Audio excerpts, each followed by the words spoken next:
There. Now it said it. Okay. All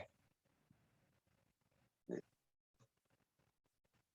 Hello and welcome to Ric Rambles On. This is your host, Rick Broxton. And today I am joined by another Rick. Want to introduce yourself? Hi, this is Rick Offenberger. Glad to join you. I'm so happy to be the host on your second episode. All right. Glad to have you. It's been a while since we've done anything like this. Didn't we do one back on the book cave or one of my I other think we podcasts? did. I think we did on the previous podcast. Okay. Well, the thing is, you want to mention what else you do besides, you know, Well, I'm publishing some comics right now. We've got Judah the Hammer Maccabee already printed and ready to go. It's in our current Kickstarter. Our Kickstarter is G-Man Comics Strikes Back. We have 5 comics in the Kickstarter. Agent Kirby is Simon and Kirby, the agent. We're on the 4th issue for the Kickstarter for that. This is the 2nd, and this is the 3rd issue, and their back issues are also available. We're also doing G-Man Comics 3-in-1, and we're on the 2nd issue of that. And as the name implies, there are 3 stories in each issue. It's an anthology book. One is by me, one is by Jim Burrows, one story is by Eric Bennett, and all the art is by Gilbert Monsanto on that. The Agent Kirby is by Alan Farah. And then we have another title, G-Men United, and this has 4 stories in it. Again, it's an anthology format, and all of us write different stories. And then in addition to that, I'm doing a Christmas special. I don't have anything to show you for that. We're in progress on the Christmas special. I've got 2 artists who are just finishing up right now. They're both doing 5-page stories, and they're both finished with the first 2 pages. I got 3 pages to go before we're ready to go, but we'll be done before the Kickstarter ends. We also do a Who's Who, and this is the previous handbook, and we'll be updating that with the new characters from the new Kickstarter. We also allow fans to have their characters join our team, the G-Men. And so some fans will pledge to join the G-Men. We'll take their original characters, and Gilbert, who draws the handbook and is drawing our 3-in-1 book, we'll draw them. We'll add them into the handbook. We'll make trading cards for them, and we'll put them in the back of the Agent Kirby story in the story, as well as a Who's Who page in the back of the book. okay, great. Well, for people who don't know who the Shield is, the thing is, he came from Archie Comics. Right. Our character is visually similar, but is a different character. Right. I'm a huge fan of the Mighty Crusaders. I worked at Archie for 10 years. I wrote the Mighty Crusaders handbook. I've been a lifelong fan of them, and we do a fan club. Back in '41, they had the Shield G-Man Club, and in 2003, I restarted the Shield G-Man Club as a fan club, and it's been going on now for 18 years. And so I'm really active in that fandom, trying to do something different with our publishing, where obviously it's the patriotic characters I always loved, which includes the Shield and Captain America and the Fighting American, and I've always been a patriotic person. So I always like the patriotic characters, and that kind of lends itself to me. We also have, I have another character called Lynx, which is, I have a character called Lynx. This is going to be one of the covers right here. Very nice. And I created that almost 29 years ago when I was a comic shop. And, we had put together pages, and I would put those in the pull list boxes. So if you had a pull list, you got a free page each week. And eventually we were going to publish a comic. We never actually did. But the artist who did those pages for me, Justin Vargas, over the years, his brother ran into me at Comic-Con. And we started talking and we stayed in contact, and I got in touch with Justin, and he's doing a cover for the comic 29 years later. That's pretty cool. Now the thing is what some people won't catch, or those of us who have been fans for eternity, like myself, will catch the name of one of your characters that you have, and I think you know which one I'm talking about. SNK. Which one? Simon I'm Kirby. sorry. Oh, Simon. Simon and Kirby. Well, that was the fun part, was that my character, the agent here, if you can see it right here, is Simon and Kirby, the agent. Right. And I thought that was fun. No one had actually used that as a name, and I can kind of combine that together. I have another character, Sergeant Flag. This is how I drew him in 1992. Okay. Not what he looked like today, but that's how I drew him in 1992. And he is Rob McFarlane. Oh, okay. And he is a more action version of the patriotic character. Today, this is what he looks like, because when we got together and I was redoing it, I thought that he should have more pouches and more weapons, and you know what I mean, more of the spirit of the 90s character. So, it's one of the fun things is that when you start publishing comics is you can revisit all those characters that you did when you were a kid. Well, in 92, I wasn't a kid, but all the characters that you created, and bring them to life. And so all of my old ideas kind of become new again, and I get to share them, so I'm happy about that. And that's why we do the join the G-Man portion of the comic, is that it's nice to do that for other people too. You know what I mean? You want to see your characters come to life too, so we get to share in that joy. Exactly, because I remember when you start, going back to when you said you started a club. I remember I was one of the first members. Oh yeah, back in 2003. Yeah, it's hold on 1 second. okay.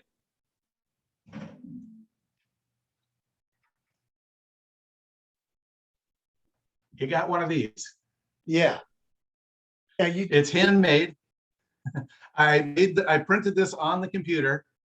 I attached it. It's a cello button, and I sent them out. And at the time, the only people who were members of the 2003 club were people who were active in fandom, where they had developed websites, or they had been developing I think they were e-groups at the time before Yahoo purchased them.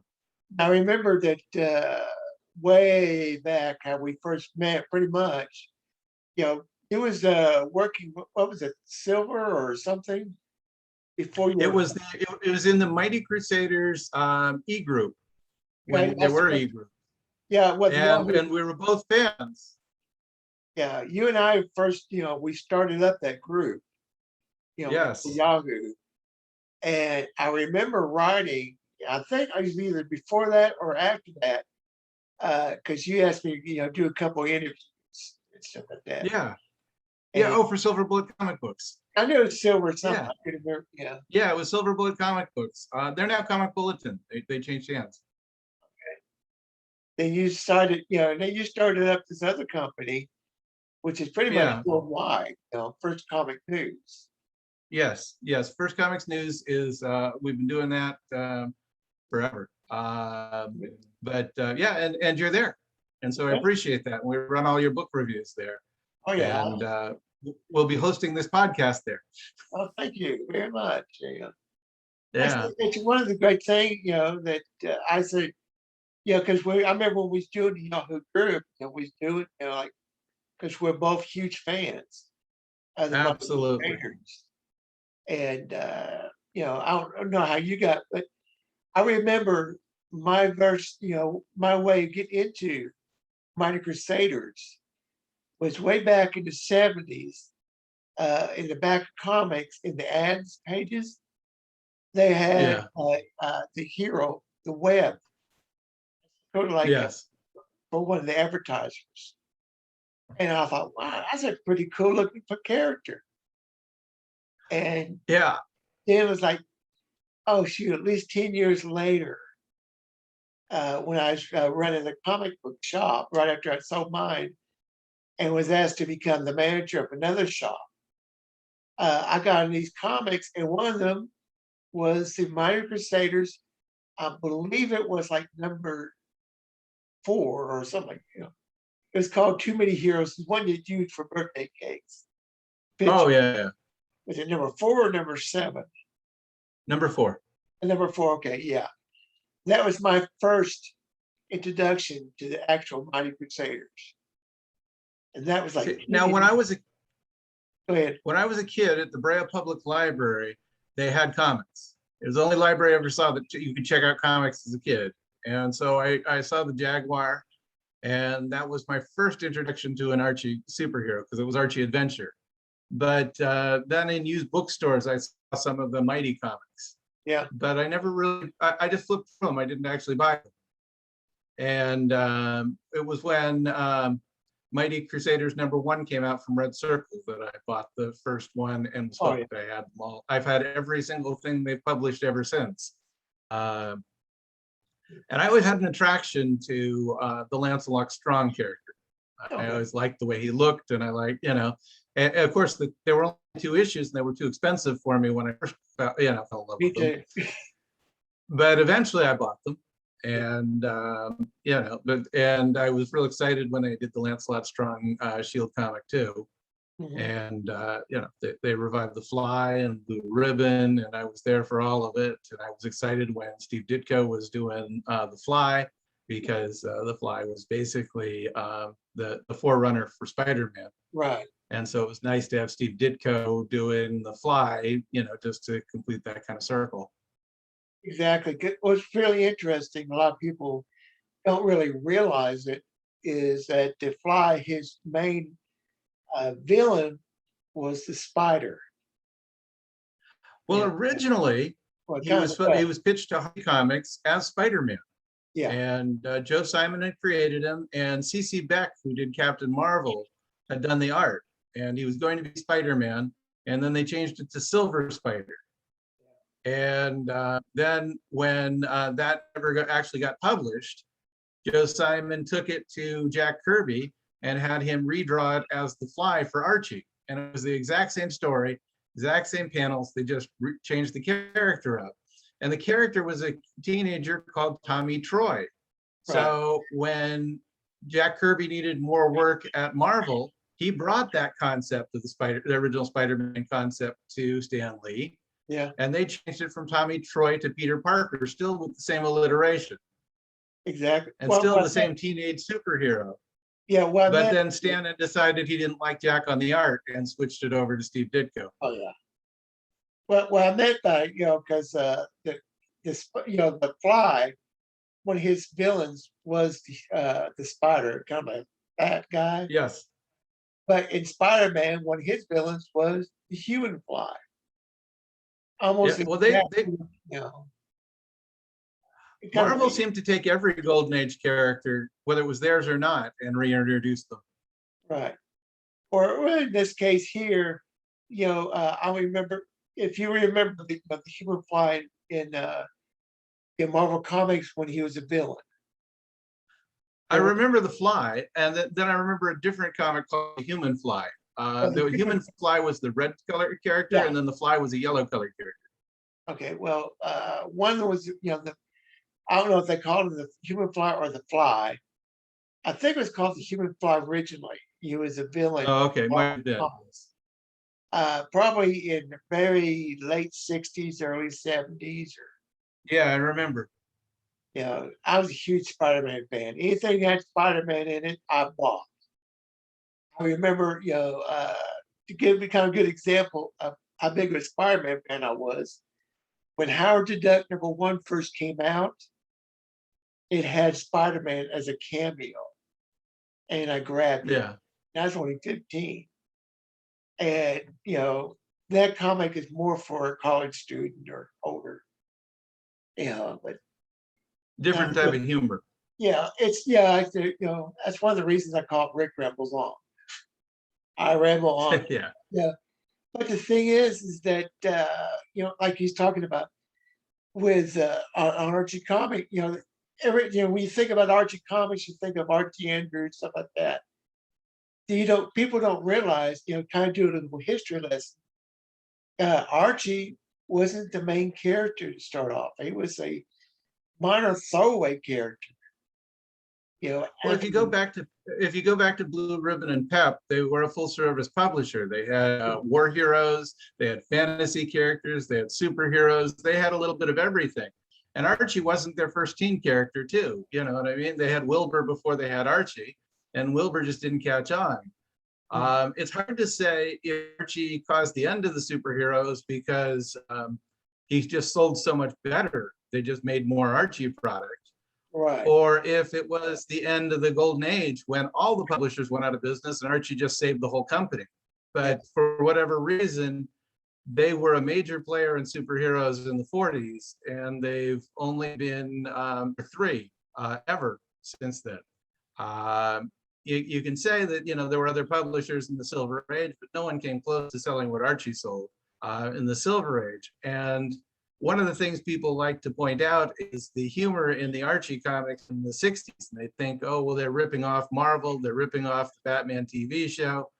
But I don't think they realize that you've got Archie re-entering the Silver Age before the Marvel Age of Comics. Exactly. You've got Archie doing camp humor before the Batman TV show launches. So they're just seeing all these ideas hit at about the same time, and then they're deciding that they liked Marvel better, and therefore Archie had to have been stealing from them. But in reality, you have Archie launching first, and Archie is a humor title by this point. All the Archie characters are humor. And so when they're doing the superheroes with camp humor, that's the same idea they had, a few years later to do with Batman.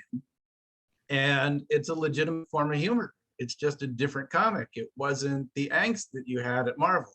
Exactly. Now, just out of curiosity, what made you decide to use your version of the Shield and all his, different patriotic heroes instead of, using the actual Shield character from Archie? Oh, the Shield character is owned by Archie. I can't use Archie's character. I mean, so they own the copyright and trademark on that character. Right. I would love to write the Shield for Archie, but I have to do my own version of a patriotic character. I can't actually steal theirs. That's actually a crime. But no, so I have my own version of the character. He isn't, my character is based on all the patriotic characters I love. So there are a lot of elements from the Shield because I love the Shield. But there are also a lot of elements from Captain America because I was reading Captain America from Strange Tales forward, through all the Captain America titles. A lot of what, a lot of the courage and the patriotism and the connection to the government and all that, I liked all that stuff. But I also like police procedural shows, you know what I mean? And so we've got a lot of that stuff too. We've got them being, the villains being, we've got them going to jail, we've got them attorneys, all sorts of elements that I enjoy in a good story that we try and bring into the story. In the current story, we have Agent Shield going on, we've got Agent Kirby going on vacation with Sergeant Flag. And so they go on a fishing trip. But I based the idea on, scenes from the movie Deliverance. Not that we're showing that same story, but, they're on the lake, they're fishing, things go wrong, they're hunted. All those elements I liked in that. And of course, we want big explosions. Yeah. And, we want them to be hunted, but we don't want can't die at the end, and that's the end of the series. So there are a lot of elements you got to put in there. But I really like the idea of the hunt. I really like the idea that they're on the run. Oh yeah.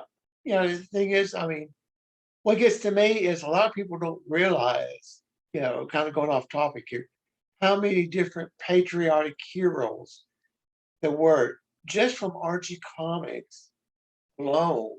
Or, you got Timely, who becomes later on the Atlas and Marvel, was Captain America. And, you know. But they also had the Patriot. They also have. They also had multiple versions of Captain America. Yeah. A lot of people have patriotic characters. In fact, every publisher has a patriotic character. Uh, there isn't. I mean, and DC likes to portray Superman as their patriotic character, but Wonder Woman's also got all the stars and stripes on her outfit, even though she plays a non-American character, which is interesting too. But DC also had Major Victory, which was a name they took from someone else when they had theirs, their patriotic group with the Statue of Liberty and the Silent Majority Yeah. from Batman and the Outsiders. But everyone has patriotic characters, and I'm attracted to that idea too. And so I basically had two, and my Silver Age style character that was more organized and more planning. That was Simon and Kirby. And then my 90s style action hero is Rob McFarlane, Sergeant Flag, based on the concept of Sergeant Rock. In my original drawing, I even had him smoking a cigar, with the Sergeant Rock idea, but he was a more patriotic version. But over time, as the ideas develop, he becomes more and more action oriented because that in '92 that was kind of like the birth of all the action characters. Yeah, that's one of the things I like because I was able to read your first issues, and you're when they're out of uniform, you can tell the different personalities. Each one, I Oh, mean, good. not guys that was Sergeant.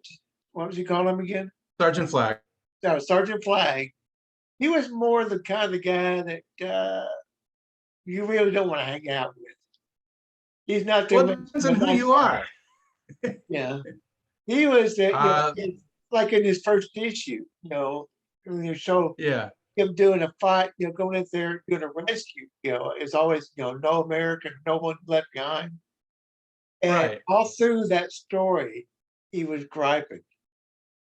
Which is Oh yeah. No, I have him griping constantly. He only likes the action. yeah, But that I thought that was fun. I thought that added some character to him and made you, he was a different type of character.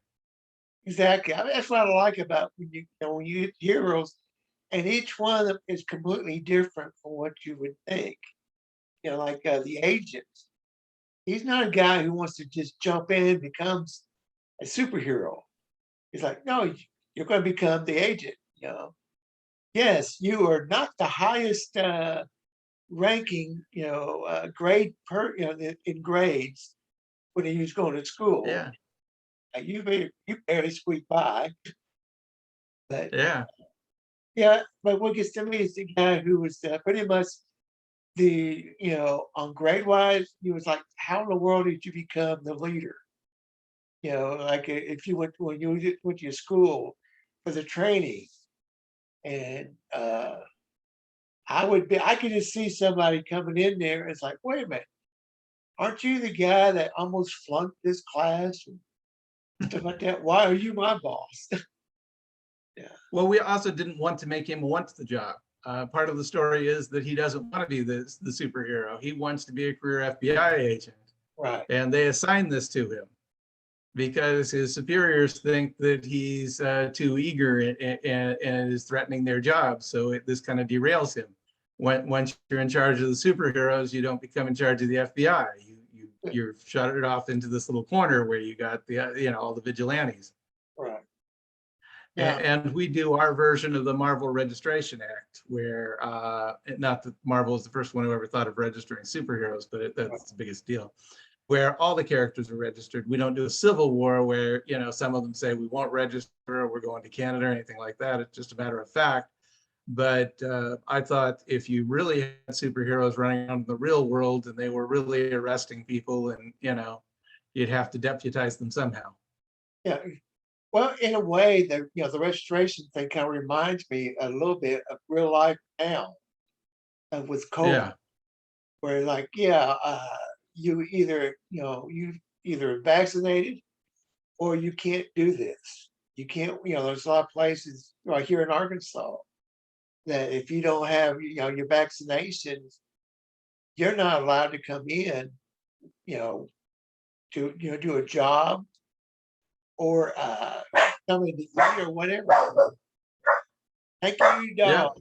Like, not, Well, I think in real life, it's more like the Marvel Registration Act, where you've got people on sides arguing this. You know what I mean? Because there are certain groups of people that don't want to get vaccinated and, yeah, are resistant to this. But in our superhero world, there isn't really a huge contention. Everyone has to register. But also, we end up with different government organizations trying to co-opt the superheroes, so that you may be registered, but you may end up working for the FBI. But there are other organizations. We have an organization called Vulcan, which tries to scoop up some of the superheroes, and and so some, just like in real life, yeah, the government's at odds with each other in different organizations too. yeah. Before we close up, there's a character that you did, I don't know if it was you, the creator, or somebody else. Murder Hornet. Murder Hornet's mine. Okay, yeah. I had a different idea for the character originally. Um, yeah, this is Murder Hornet on the cover right here. I don't know if there's too much Okay, glare. wait, yeah, Let me get this out. Okay, that's Murder Hornet. okay, yeah. And the idea with Murder Hornet is that he was going to register as a superhero, but he used that to go into neighborhoods where he didn't like the people and beat them up. And so we start off with that, with you got some kids stealing some beer from a liquor store, and he beats them he beats them up, breaks their arms, and hands the beer back to the owner. And then the other characters don't appreciate what he's doing, but his argument is that they're the bad guys. They're the ones stealing, and he's just recovering the merchandise. When the Punisher started, he was a bad guy.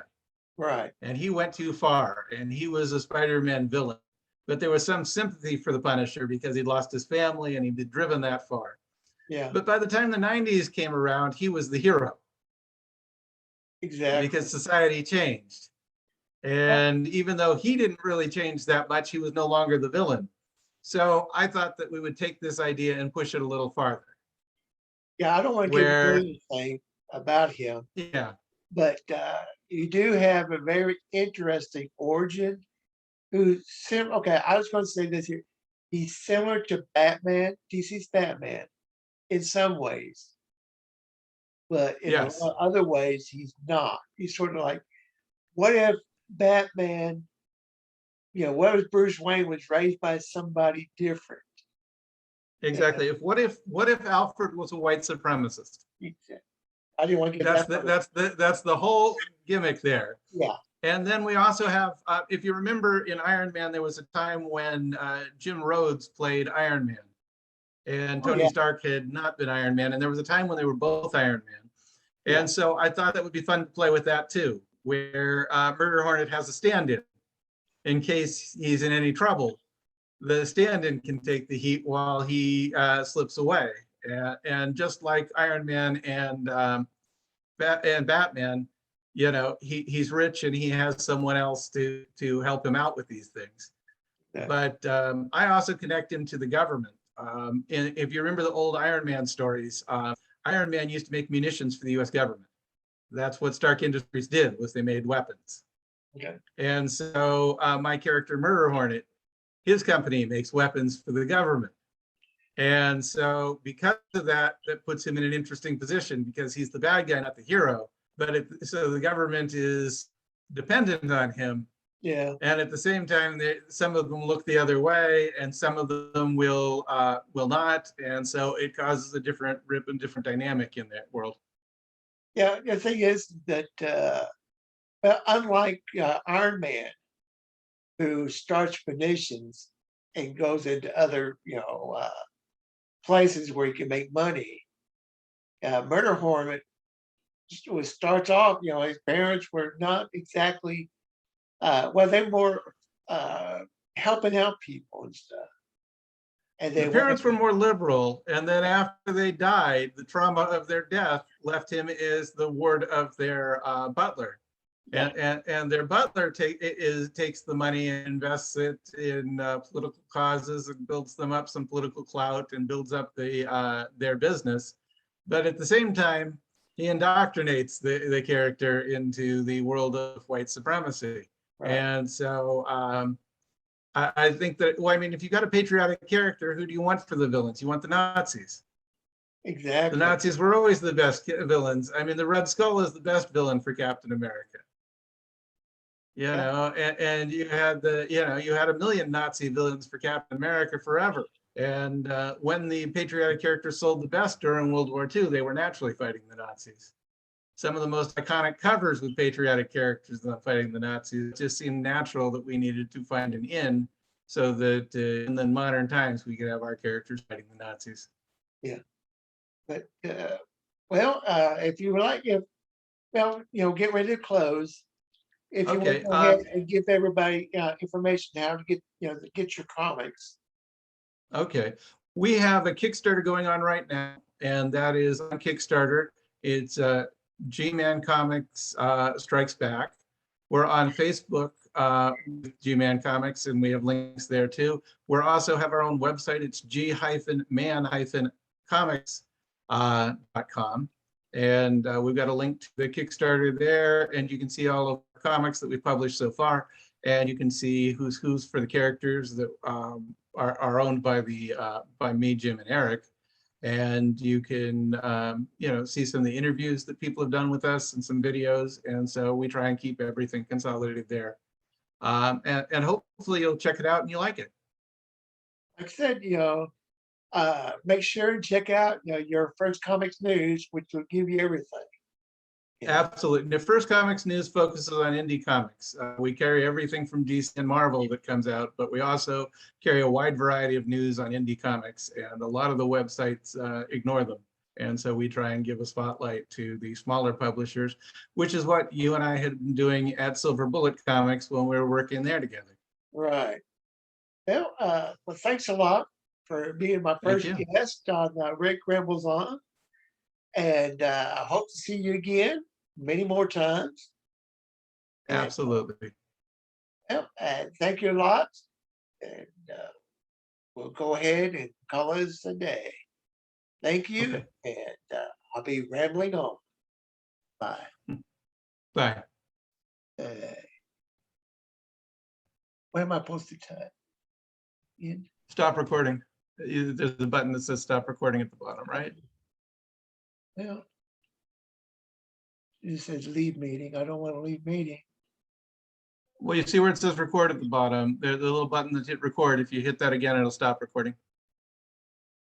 Okay. I can't really read this. Okay, I'm gonna have to do some, see if I can do some editing. Yeah. Because where it was, stop.